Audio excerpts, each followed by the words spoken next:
Grosse surprise dans le 5e épisode de Qui veut être mon associé ? Où deux entrepreneuses ont finalement été sauvées à la dernière minute. Elles nous en disent plus.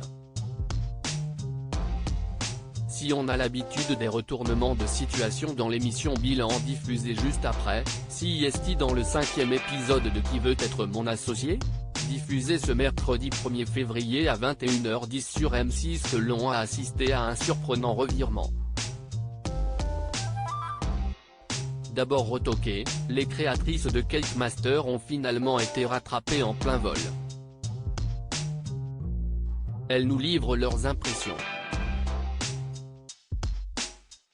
Un rattrapage in extremis pour Cake Master à l'issue de leur passage dans Qui veut être mon associé ? Mitula et Niroshi sont déçus, aucun investisseur ne cesse de montrer intéressé par leur projet.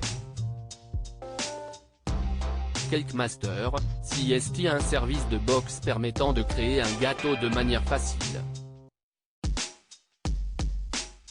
À l'intérieur de la boîte, on y trouve tous les ingrédients, par exemple pour créer de toutes pièces un napolitain géant, un cookie choco aux noisettes ou encore une tarte citron mandarine meringuée.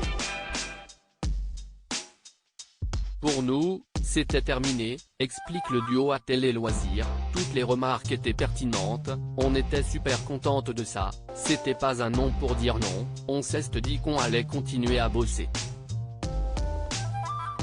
Mais quelques minutes plus tard, alors que les deux entrepreneuses se trouvent dans le sas, Jean-Pierre Nadir vient les chercher pour les ramener sur le plateau.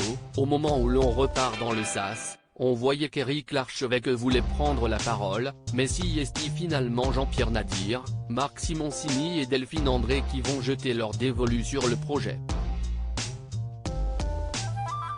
120 000 € d'investissement et des idées plein la tête. Avec 120 000 € d'investissement, divisé en 3 parts de 10%, elles sont désormais certaines de pouvoir faire évoluer leur projet, et Mitula et Niroshi voient grand pour la suite. En plus d'un partenariat avec le chef Thierry Marx, vu dans Top Chef, les deux jeunes femmes espèrent pouvoir signer avec d'autres personnalités du monde de la cuisine, comme Cédric Grolet, connu pour ses pâtisseries en trompe-l'œil très populaires sur les réseaux sociaux.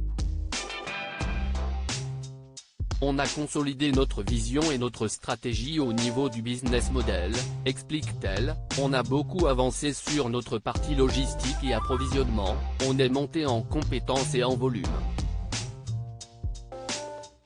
Après la diffusion, elles se disent stressées, on est un peu stressé et on veut voir l'impact que ça va avoir derrière.